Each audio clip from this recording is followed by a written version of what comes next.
Hey, what's up, everybody? Check out Fight Club Crate, mystery fight gear, knockout prices, undisputed value, combat sports boxes delivered monthly. Use my promo code TAPTHAT15 at Fight Club Crate for 15% off your first purchase. Follow those folks on Instagram at Fight Club Crate. Very cool stuff there. They're adding new, unique items in the world of combat sports. A gift idea that any combat connoisseur in your life would greatly enjoy. And Substats is the analytics and intelligence platform for competitive grappling, giving promoters, leagues, commentators the data they've never had, matchmaking tools, athlete profiles, event breakdowns, and match analysis powered by computer vision. If you compete, if you promote, or you just love competitive grappling, check them out at substats.app and on Instagram at Substats. If you're into competitive grappling, Substats is building the analytics layer the sport has been missing with athlete profiles, event intelligence, and match breakdowns. Again, check them out at substats.app and Substats on Instagram. Promo code TAPTHAT for 10% off of your initial purchase. And the work that Abraham is doing with Substats, he's posting super cool stuff that he always coming up with something new that he can do with that platform. If you are into combat sports at all, even if you don't make any sort of purchase or subscription with Substats, check out what they're posting on Instagram because it's a lot of super cool stuff. And what is up, everybody? This is Brady Grove bringing you another interlude episode of the Tab That MMA podcast.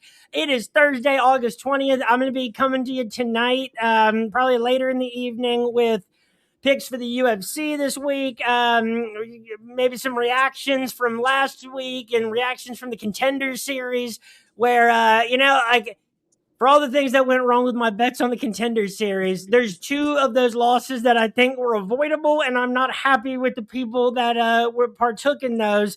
But forget me and my bets. Like, they hurt their careers with the way that those fights went down. So I do have some feelings on the Contenders series and some other combat sports events we have coming up this weekend. Great matches in boxing too. But with me right now,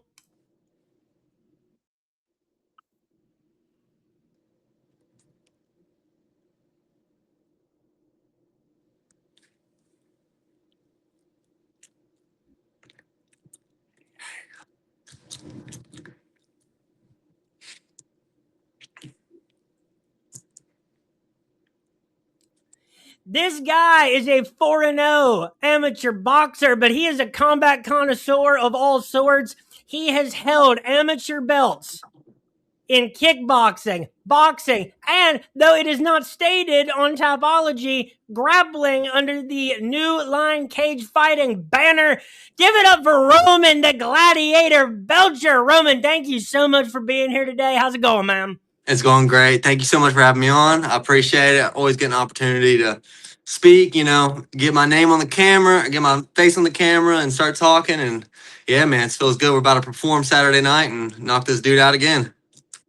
Speaking to that first point, all right, because if somebody I've ever seen on the amateur circuit who takes advantage of every second of microphone time, it is you, dude.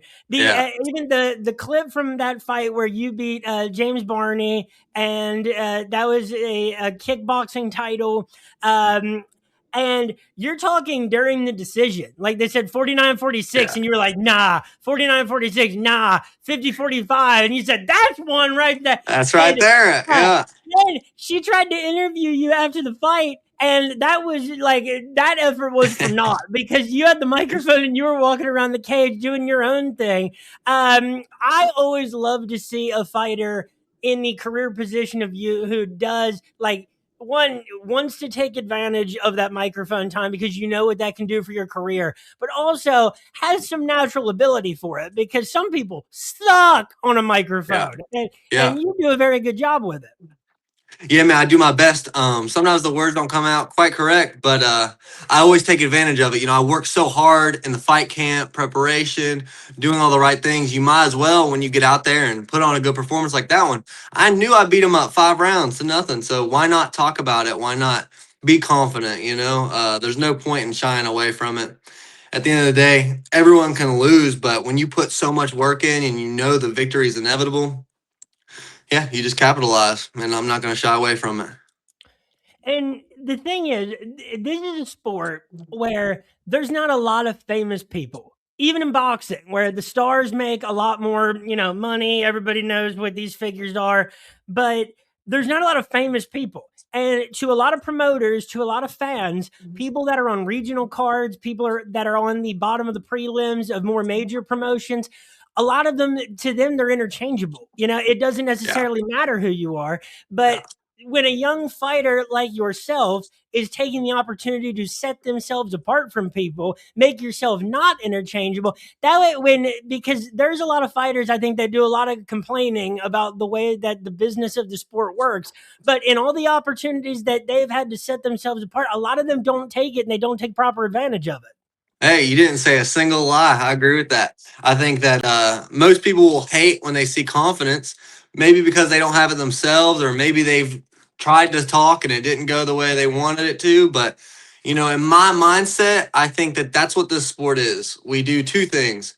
Well, really three things. We make weight, we talk shit, and we fight. Like that's the end goal. Is the performance is the most important part, and making weight is a very important part. But selling the fight, if you don't make there have some animosity, or make there have some excitement in the fight, it doesn't have to be bad blood. Like I've not had bad blood with every one of my opponents, but have some excitement. I feel like, why not? It's boring if you don't. So like I said, it doesn't have to be animosity, but you're gonna see confidence from me every single time I open my mouth. And that's it. Like, I think that even despite like your best efforts, because like it doesn't always have to be bad blood, It's just like there people have more interesting personalities. But I do see how if someone was getting ready to fight you, or if they had just fought you, I could see how that, like the parts of your person, I could see how that could create some animosity, because Yeah. the confidence doesn't stop, not before the fight, not after the fight. Um, oh, that freaking fight where you got dropped, you got knocked down 3 times in the first round. It was not 3 knockdowns. It was 2 by the most like liberal of estimates, and they were not doing well on the knockdown scoring in that particular fight. But you made a huge comeback in that fight. Ended up getting a 3rd round stoppage, and at the end, you were like barking at the dude, and I see how this creates like strong feelings in people, and Yeah. whether it's good or bad, you want to create strong feelings Yes. when people think about you. That's exactly right. I want to evict emotion. I want to make them think good, bad, want me to win, want me to lose. It really doesn't matter as long as they're wanting to see me fight.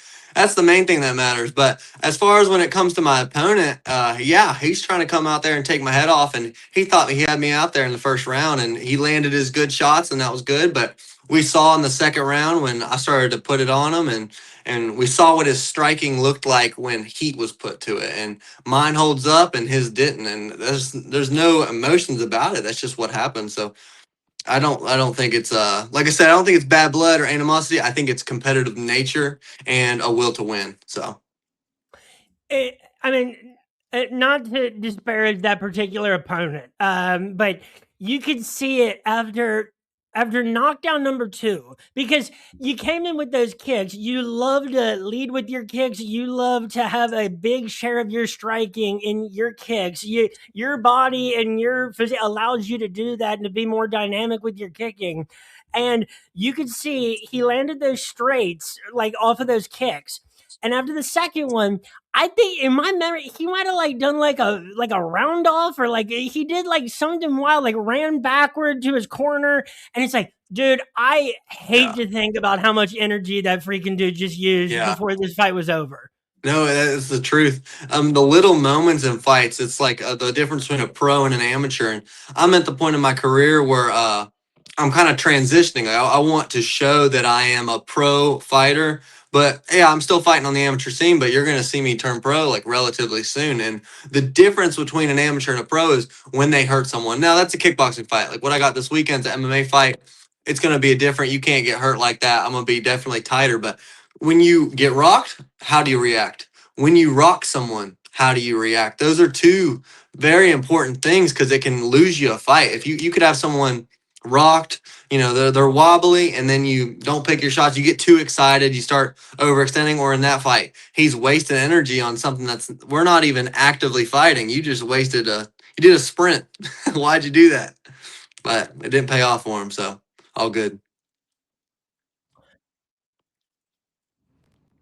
And that's similar to what I was saying about the Contender Series just this past week. Is you saw a couple people get way too overeager when because a lot of the time, like, at least spectating. Obviously, it's easy to say when you're watching it, but when someone is like dead in the water, when you just Yeah. need to get the finish, and when you're trying to finish them, there's a Yeah. difference. And you've seen so many people lately use up the entire gas tank going for that finish when sometimes it's something that you have to do, because if you smell blood in the water, if you think you can get a stoppage before the fight has to go 10-15 minutes, that's a chance you might have to take. But that is the difference between amateur fighters and professional, and not just from a classification standpoint, but like someone who carries themselves and fights like a professional is someone that in the moment can think clearly and decide how much energy they need to put towards that finish.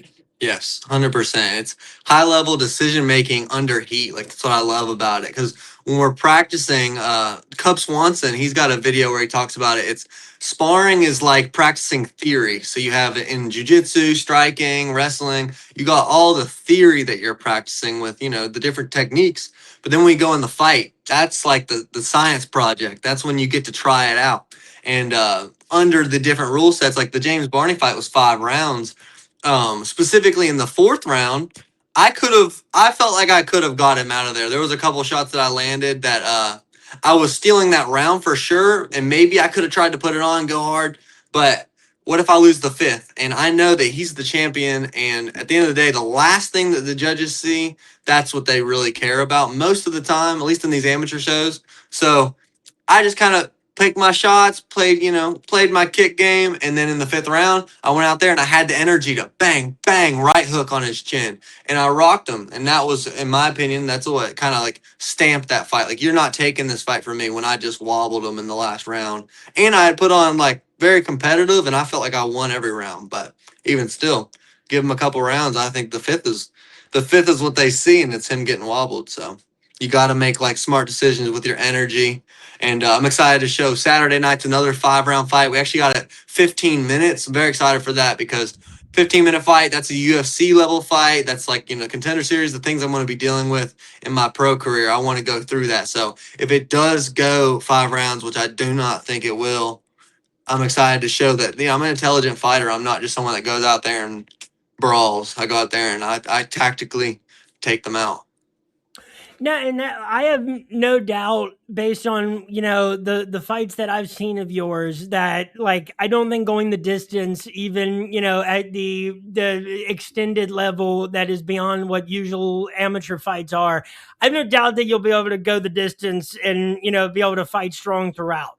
Now the So in the last like 24 hours, I've seen a bunch of your fights across three different combat sports, platforms. Because I couldn't find none of your MMA fights were readily available on YouTube. But Yeah. all the kickboxing, the boxing, the grappling, all of which have held amateur belts through NLC. And the amazing thing about your fights across all three of those disciplines is early in the fights there have been challenges for you, like that kickboxing fight where there was the couple of knockdowns, and you've just ended up fight, especially in NLC, because folks, if you don't know, NLC is a promotion regional to West Virginia, to Kentucky, and obviously you get very skilled people, but you also get good old boys that like to bite down on the mouth guard and brawl, and they like to by the end of it they look sloppy, drunk, and tired. But that's how a lot of the fights started, is you got these like more stout dudes, they're coming forward, and you're very slick with the way that you move and you throw your strikes.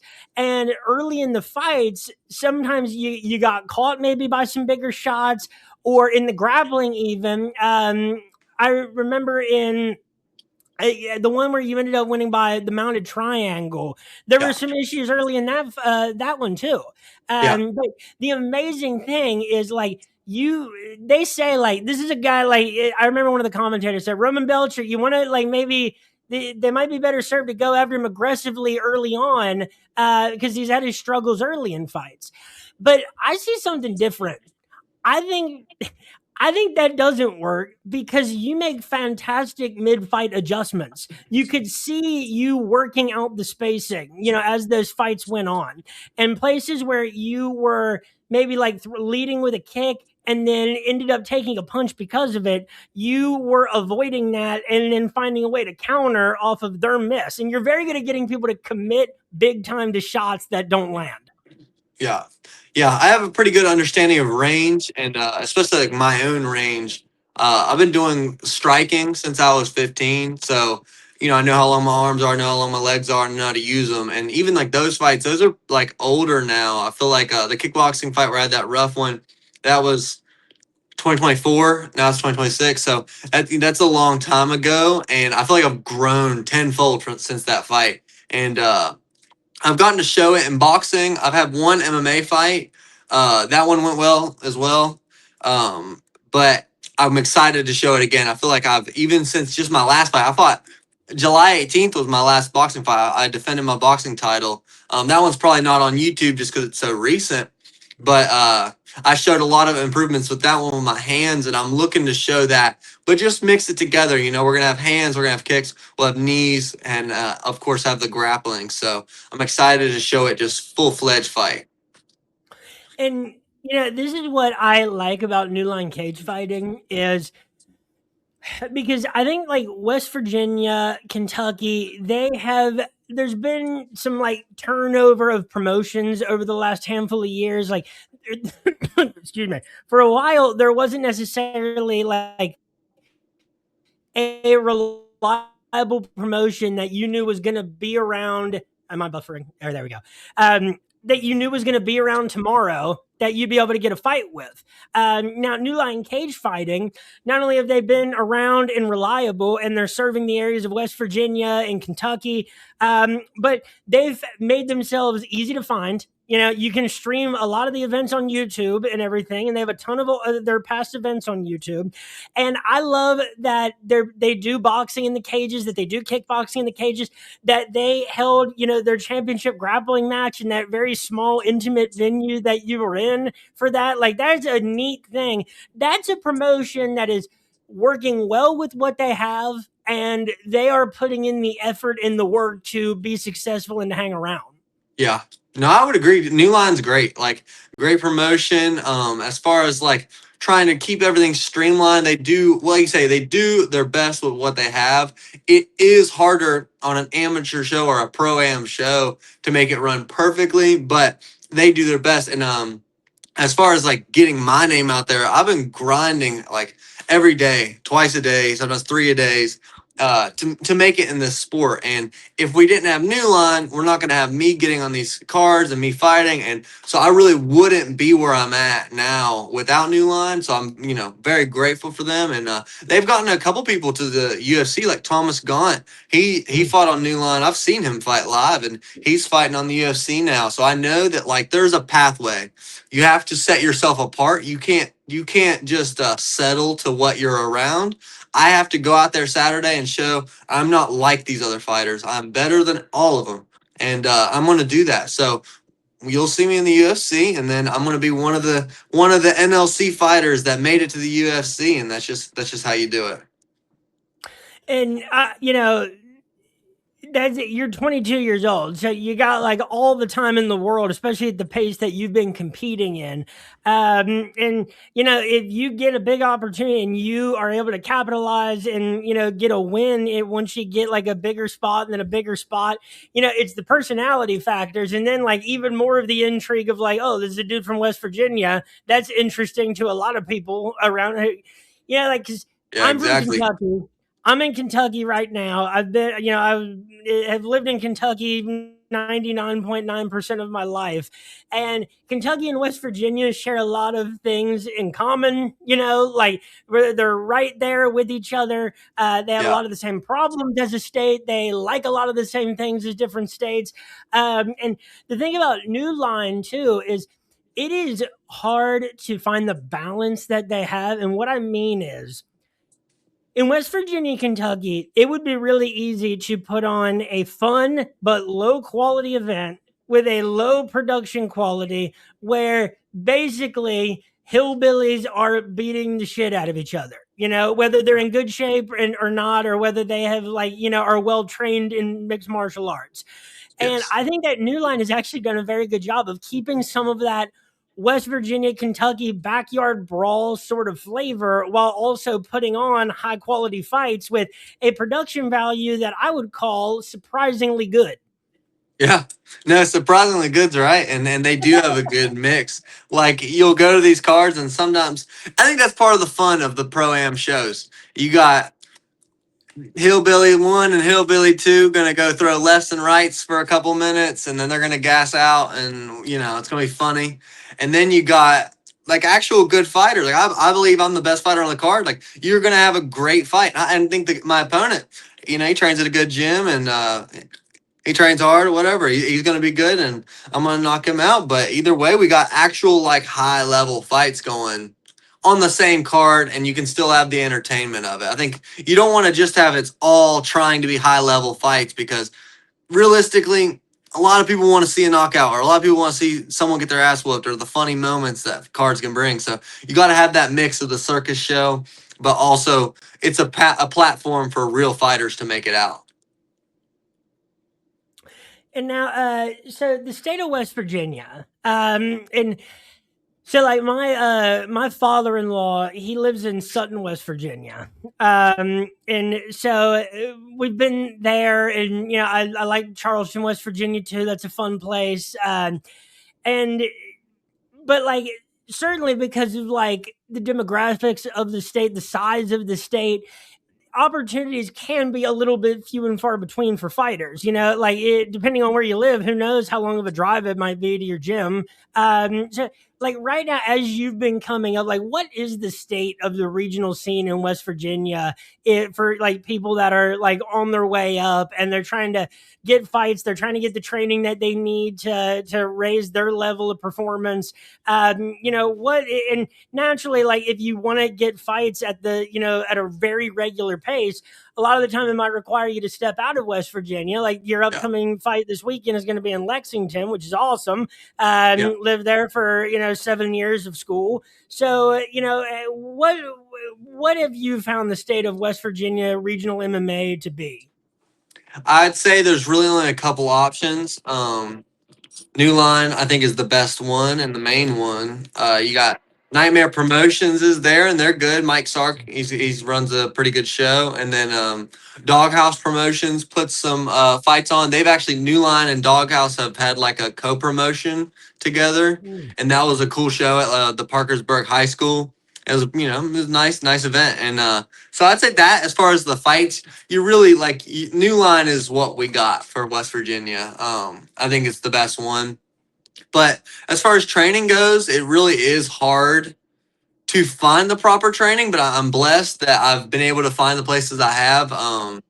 Like just to kind of talk about the people I'm training with, category 5, I started jiu-jitsu when I was 18 there and been training very consistently there. They got a lot of black belts to learn from. And then Hometown Heroes since I was 16.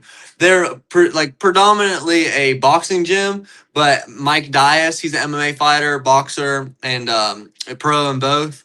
He's very good at southpaw, like very good fighter, and I've known him since I was a kid. So he'll be in my corner Saturday night, and I've been blessed to meet him, blessed to meet the people I met at that gym. But then more recently for this camp, because I'm facing a wrestler, Appalachian Combat Club. I've been training with Chance and Chase Morgan. They're college wrestlers. They wrestled at Mm. West Liberty. So just getting the rounds in with them because you're gonna have a wrestler shooting on you. You might as well in your training. You should be practicing with someone shooting on you and trying to out grapple you and and they're around the same height too, so it just works out perfect. And they work really hard, so it's gonna be good. But yeah, I mean, I would say if you're looking to get into the sport, you probably should find one of those three or all three if you want to do it as good as I do it. And yeah, I mean that's kind of what we got. You also got Ground Zero in Huntington. I got to shout them out. Deshaun Davis, Jake Hamilton. I've been training with them. They're a very good team. They from my last boxing camp. They helped me out heavily, so gotta shout them out. And but yeah, I'd say Ground Zero, Hometown Heroes, Category 5, and Appalachian Combat Club. Those are the four, baby. It's an interesting state, because like there's no like city with a population that's like really over 100,000. Like I mean, I'm sure Morgantown and Huntington, like on Saturdays, I'm sure it probably Yeah, gets around there. But what some people maybe don't know is with fighters that are taking fighting seriously, it's not just what gym do you train with, especially on the way up. It's like you always, any area you're in, it's like people that it's like, well, I come and do jujitsu here, then I go over to that place and do sparring on Fridays. Then they have an open mat on Sunday that I go to. They're popping around to a triangle of different places. No way they're paying monthly fees at all these different places. I don't know how that works, but yeah. if you want to really elevate your skill level and compete with people outside of a small pond, that's just something that you have to do. Yeah. Yeah. No, you gotta travel and train. And like I said, dude, I'm blessed. I'm blessed to be able to go and have a good relationship with a lot of different people and that they want to help me out and then I help them out. I have a lot of good knowledge as far as striking goes to be able to help these people I'm training with. But yeah, it's definitely a mutual benefit on both sides. And you do have to step out of your, like you say, your small pond. You gotta step out of your comfort zone, go to different gyms. I mean, I've traveled and trained a lot. I used to train a lot in Cincinnati. I've visited Austin, Texas, trained with Jackson Glass and Ambush Muay Thai. That's a great gym, great people. Got a lot of hard rounds in. Then that was like for my camp for my MMA fight in last April. So yeah, going and travel and train, take the step out of your comfort zone. You got to definitely do that when you're an up and coming fighter. There's no reason not to, really. You're just gonna get better if you learn something that's not so good about yourself, or a weak point in your. You might as well learn that in the gym than learn that in the cage, right? And like once you keep winning and once you like are able to take steps up in like where you're getting your fights too, then West Virginia isn't necessarily too bad of a place to be, because Cage Fury has a lot of events in the Pennsylvania area, and then there's Ohio Combat League, that puts on really good events in Kentucky and Ohio, and that's a promotion that we see a lot more people making the leap, like to the Contender Series in the UFC, Yeah. in Ohio Combat League. Um, but like to the upcoming fight, as far as wrestling preparation, I knew it was going to be high level wrestling preparation when the word that the group starts with is Appalachian. You know that those folks are going to be good wrestlers, Yeah. and if you were to draw up right now the opponent that would give you the most problems in MMA, it would be a wrestler. Someone who because you are rangy, you're taller for pretty much every weight class that you've been in, and you use a lot of kicks. If you're in, you're definitely dangerous on the ground as far as a submission threat. But in MMA, you never want to spend too much time on your back hunting it for a submission anyway. It's just hard to submit people.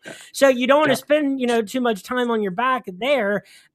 So, like, is it as far as like, because I know, you said the timeline of when you started training in different things, but like, how long in the making has been sort of your preparation as a wrestler, and just in terms of being able to defend against people who that is their main strength? I mean, I think as soon as I had the idea I was going to go to MMA, I knew that that's one of the main archetypes of fighters that you gotta be well prepared to face. The reason a wrestler is so strong is really, I feel like it's two reasons. They can dictate where the fight goes, so you can be wanting a stand up fight, and that's your way to win, and they're going to keep you from doing that.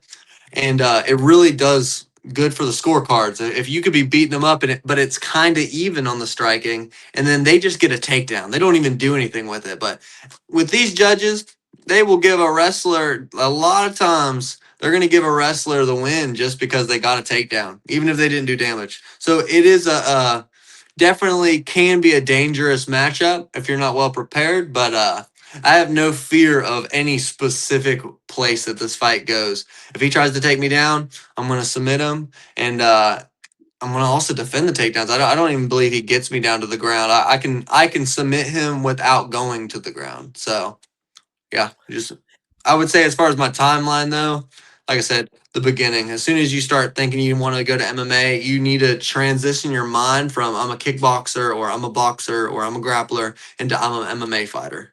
You can't just be one because eventually you're going to get snuffed out and they're going to say, well, you only want to strike. Well, I'm going to take you down. I'm not going to strike with you. You're really good at that. So why would I do that? You know? So you got to be well rounded. And it's easy to work on the stuff that you're good at, and it's easy and it's a blast to go into the gym and do a bunch of Muay Thai sparring rounds. Like that is the most fun that I ever have in my life as an individual, is throwing those strikes back and forth with people. But it's not necessarily fun to work on sprawling consistently. In fact, I'd say it's miserable. Yeah. So it's not an easy thing, but it's something that you have to do. And to your point about takedown defense, and like even if he's even able to get you down to the ground, one thing that is very apparent from all of your striking matchups is you are very strong in the clinch. I'll tell you, if he shoots a double or if he goes for the takedown, ends up in a clinch and doesn't get that takedown, he better get the hell out of there, because you are Yeah. very even if the fight is in point blank range, you're very good with manipulating your body in a way to ensure the most accuracy possible. Yeah. Yeah. I'm very good at finding the center. I'm very good at turning. I mean, I think it's just a matter of you just do it a lot. And I am very strong in the clinch. Like I'm long and lanky, and I may not show it. And I'm not like the most like domineering as far as like build, but nowadays I'm a lot more domineering because I've been putting on muscle. But I feel like I'm very strong. A lot of times I get in the clinch with these guys, and I'm just able to muscle them, and it's not like I'm holding my breath or I'm just I feel strong there. So yeah, like I said, I feel well prepared. If he tries to clinch with me, tries to take me down, I'm going to be prepared for wherever it goes. It was funny in that boxing match, the one I'm specifically thinking about, where the dude was throwing mostly big overhand rights. Even when he was exhausted and could barely stand, he was still landing big overhands that like they just had nothing on him because he was so tired. But when he would clinch up, at first there was a couple of times where like he might have tripped, or like you're doing Yeah, whatever you're doing and he ends up like falling down to the ground, and I yeah, guess his girlfriend or whatever's in the crowd going, "It's not MMA, Roman. It's not yeah, MMA, Roman." And then this dude just starts falling down because he can't stand up anymore. yeah. So I was that way. I've never had someone like my coaches have always been loud in the corner, but she may take the cake as the loudest. Like I don't know Uh, if you've ever seen Eddie Alvarez versus Conor McGregor. Eddie Alvarez's wife was like screaming, "Go Eddie, go Eddie!" And it's the most loud, annoying noise. And I think she was louder, honestly. So it was crazy. But he was trying to clinch with me and he fell. So I just fell right in the mountain. I didn't punch him, but I kind of, let him know I could, but I'm not gonna. But you did like do a pump fake on that. And you feel for people in those situations, right? Because you love if your girlfriend or wife is riding or dying like that. yeah, And but at the same time, man, like I think some people gotta have a conversation at home before those things happen, because nobody likes it in the crowd. Nobody likes to hear it when they're watching a fight. And there's no way that the dude hears it and is like, "Yeah, baby, I'm gonna get him now." yeah, There's no yeah, way, and it looks so dumb if you end up losing after all of that. yeah. No, it does. I mean, I don't want like I ain't got bad blood with them, and it is what it is. Yeah, It's how she does it, but it is something to think about. It's not helping. Like he's in there fighting me, and your screams are not helping him. So Give him technical advice. Like, come on, like it's a couple 3-piece combination. Not this isn't MMA, Roman. That just doesn't matter. But that's what I love about regional MMA, dude. Is like, and maybe like, because I haven't been to a UFC event ever. The biggest like MMA event I've ever been to was LFA in Louisville, and even there, it's like the stuff that people yell from the crowds is just the lowest common denominator, dumbest stuff It that is. like. It's so annoying to the experience if you're just trying Yeah. to watch the fights. Yeah. But these are things that I do love about regional MMA is like what you said before about like that cross promotion in like a high school. Like, yes, that's what this sport is about. Like, there's Yeah. just stuff you can't get at bigger shows when you're talking about regional MMA, and especially like the events where people they show up and it's like this promotion won't make it to event number 3. They're asking you if you'll fight a guy who came in 20 pounds overweight and it's not the guy who you signed up to fight in Yeah. the first place. That's There's something I will say. New Line's very good about. Like as far as we were talking about, like the levels. They've never offered me or any of my teammates, to my knowledge, any of those type of fights. They're like I'll say the only type of bias that they'll give is you look at hybrid MMA. The gym I'm fighting. They fight bums across the board, all bums, bums, bums, bums. And that's really it. As far as like Keith, New Line, they always give good matchups and they create good fights. Me, I get tough matchups, but I'm good enough, I'll knock them out. But hybrid, they fight bums every single time. It's actually hilarious. Lincoln Davis has a fight on this card against a guy, Nick Lyons. Garbage. It's garbage. I'm not even gonna watch it because it's not worth watching. But it is what it is. Sometimes you just gotta let them get their piece, and I'm gonna get mine Saturday night. and this thing with hybrid is getting realer a bit. And I'm not. You say whatever you want to say, but I heard the commentators during one of your fights talking about this, where they said, "Yeah, there's a rivalry with hybrids kind of heating up. Like these weren't matchups that used to happen a lot, and now they're happening more and more." Yeah. So that's interesting, but that's good. Like that's good for an Yes. area. That's a Yes. great thing to see. But what It's you don't want to see is and sometimes you make the matchups that you have to, especially if somebody wants to fight. If people want to fight and they want to fight a lot over the year, sometimes you got to make some compromises as far as the quality of opponents. But it's what I've said it, I feel like in 5 straight podcasts. I hate what the New England regional scene does, where all of their 8-0, 24-year-old professional prospects, they'll fight in these main events for CES or even Titan. Titan does a lot better job than the other areas in the other promotions in the area, but they're fighting dudes that are 12 and 42. And then their next fight as at that level of experience is on the Contender Series, and I don't know what to say about how well I think they're going to do because I haven't Yeah. seen them fight anybody of that level. It doesn't go well a lot of times, but you look at the Contender Series because they want undefeated prospects, and sometimes you will look up the records of the guys they have there, and yes, it says 8-0 or yes, it says 6-0, but like actually look into the record, it's 6-0 against all bums, and that's not really the way to do it, like you say, because you're gonna get to the top, yes, but when you do get to the top, you're gonna get snuffed out in the first round, and then you're probably not getting the call back because you weren't ready. And I don't want that to happen for me. Like I want tough fights, especially in the amateur. Like where I'm at that tail end of the amateur. Let's get the tough fights in. Let's face a really good wrestler. Let's face a good strikers. Let's get some tough fights in because one day I'm gonna go pro and I want to be ready for it. I don't want to go out there and realize I had a false reality of myself. And that breaks people sometimes, like because it's very easy in MMA and in your gym because you know how MMA gyms are, dude. Like when there's people that are fighting and they're winning, those dudes are the dudes at the gym. That's who everybody wants to, talk to before class. That's who everybody wants to that's who you want your jokes to land with. That's who you want to do rounds with, and that's who you want to do well again. Like you land a good, you land a good body kick against that dude, it's like, yes, that was good work today.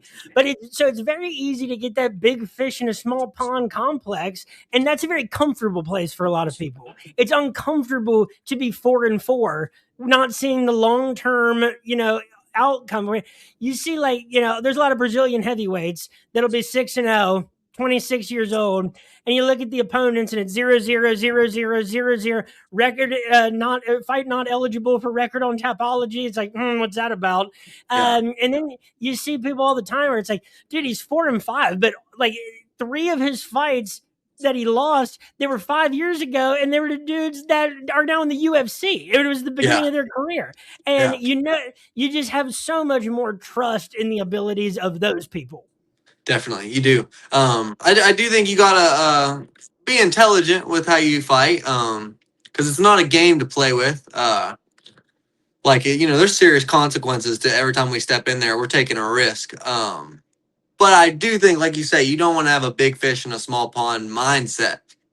I am in a situation where I am a big fish in a small pond just because it's where I was born, and this is where I am. But I still take the steps out of that comfort zone. Go to places where I know I'm going to get the best work. It's not going to be the easiest work. It's going to be harder work, and that's what that's where you grow, and that's what I'm doing. So. And to that point about being smart and like the fact that fighting is a dangerous sport that has, some serious consequences to it. You take like when Chris Matinho stepped in on short notice to fight Sean O'Malley in the UFC, and you totally see why he did it. You get to fight Sean O'Malley. It's a big deal. Yeah. Miracles do happen. And if you pull a big upset, your life is immediately different the next day. Look at Ethan Ewing. He got called back multiple times. Like Chris Matinho has gotten, I think, 3 or 4 fights in the UFC based off of the fact he took that one on such short notice. Like the UFC typically they treat you well if you take a short notice fight or step up in a hard match. So I think that one's a smart decision for him. And but what I was gonna say about that fight is that like I don't know what the health consequences were to him of that fight. Because what, he take 200 punches to the head from Sugar Sean O'Malley? I don't. That changes a person, and he certainly didn't do a bunch of like winning after that. Like he definitely, the UFC does do a good job. Like when people step in, like they hook them up, and then the reward, if you believe in yourself that strongly, and every fighter does, I know that they do. When you believe in yourself that strongly, it's like, dude, I can do this. I can beat that dude. Like Ethan Ewing, when he stepped in on short notice and he got that win, what was it, against Karen Smotherman, or someone with a. He fought Malcolm Wellmaker, didn't he? Yeah, I always get those two confused. But yes, it was Malcolm Wellmaker, who was a huge favorite. And the next day, Ethan Ewing's life is very different, dude. Like you are in the picture now after that win. Yeah. I see why people do it. Those are opportunities you wait your whole life for. Is someone offering you a big fight? But also like fans and like Dana White, like they will also shit all over people that don't take fights because they want to fill a card.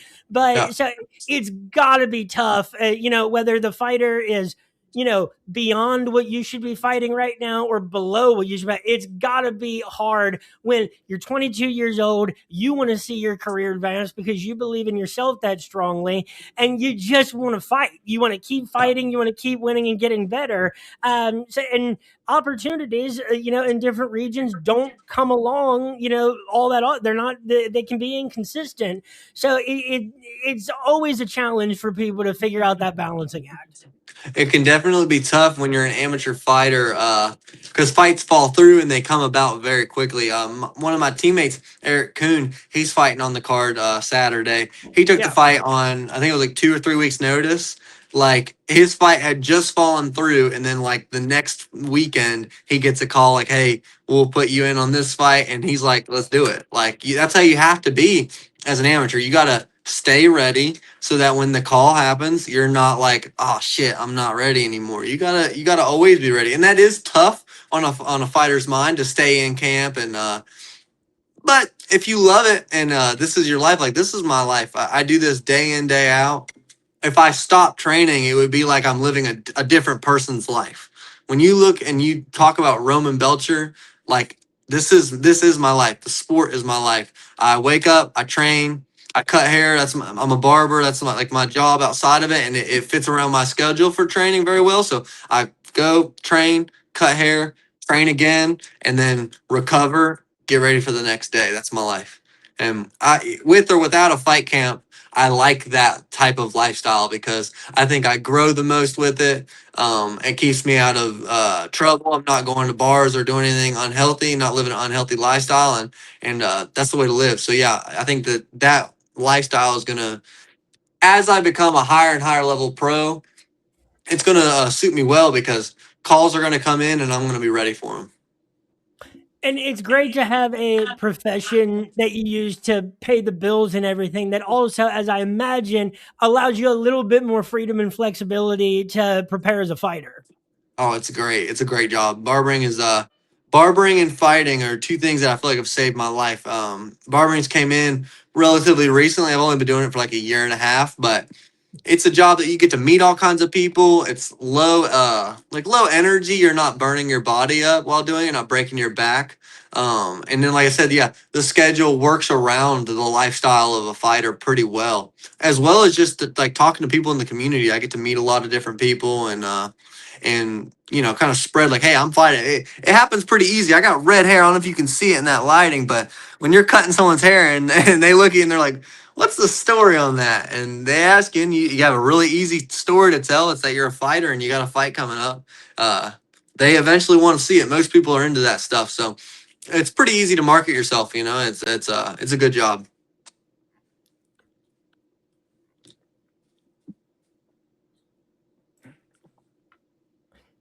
It was buffering there for a second. All right. You're good, brother. And Did you so, catch what I said? Roman, uh, you have a fight on Saturday in Lexington, Kentucky. Beautiful city. Wait, what'd you say? I just nothing. Let me hear what you said. God damn it. It's all good. There we go. There we go. I think we've caught up. So you got to fight this Saturday in Lexington, Kentucky, at New Line Cage Fighting 48 against 1-0 Braden Heron. So, folks, first of all, if you want to be in Lexington, unfortunately, Roman, I won't be able to be in Lexington this weekend because we had been talking. I'd say like, damn, I want to go to that fight so bad. I won't be able to be there, but I think I'll probably be watching the stream of it on Saturday. And really excited in boxing, kickboxing, and grappling. What can people who want to see Roman the Gladiator Belcher, who want to see what you're all about, what can they expect to see from you on Saturday? Because I know you got things to say on that end. They're going to expect calculated violence like I've done every single time. No matter where the fight goes, I'm well prepared. And I've been through it all. I've been through it all in life and in fighting. I've been through it all. So, when you see Roman the Gladiator Belcher signed to fight, that it's going to be a barn burner. It's worthy of the main event. And I'm going to blow the roof off that place. I steal the show every time. Folks, you can follow Roman on Instagram, and I would encourage you to do so at _Gladiator MMA 155. Look out for New Line Cage Fighting 48 on Saturday. Check out what Roman and several of his teammates are going to be up to. I know that, especially as the thing with hybrid develops, that's a very interesting thing to keep an eye on. Fuck hybrid. Fuck hybrid. How about that? Oh, that's what you can expect. It's going to be fuck hybrid on Saturday night, and I'm going to knock their boy out, and I'm taking that 155 MMA title. Oh my God, folks, and talk about something interesting to keep your eye out for is Roman the Gladiator Belcher and what he's going to be up to for the rest of 2026 and beyond. Roman, thank you so much for being here, man. This has been a blast. Thank you, brother. If there's anything else you want to say or anybody you want to shout out, the floor is yours. I just want to say thank you to everyone that supports me, my team, Sport Clips in South Charleston, the Donovan family. I want to say thank you to Eric Kuhn, my teammate, Mike Dias, Wes Thompson, Christy Thompson, everybody that's been supporting me over this fight career. This is for you. It's going to be the main event. I want to also say, Brody, I love you. Keep fighting. I know, this has been a tough road, and we're still in a little bit of an early battle with it still, but keep fighting. I love you. Hannah, I love you. Jameson, I love you. And yeah, this is going to be a great time. The Gladiator show, baby. Roman the Gladiator Belcher, folks. Thank you so much for listening to another interlude episode of the Tap That MMA podcast. This will be coming out a few days after Thursday, or maybe actually I'm going to get this out as soon as possible. You fight on Saturday. What the hell am I talking about? And Yes, I'll be sir. making Let's get it out. Let's get it out there. I'll be making picks for the UFC later tonight, folks. Thank you so much for listening. Have yourselves a great week. Check out NLC 48 on Saturday, and peace.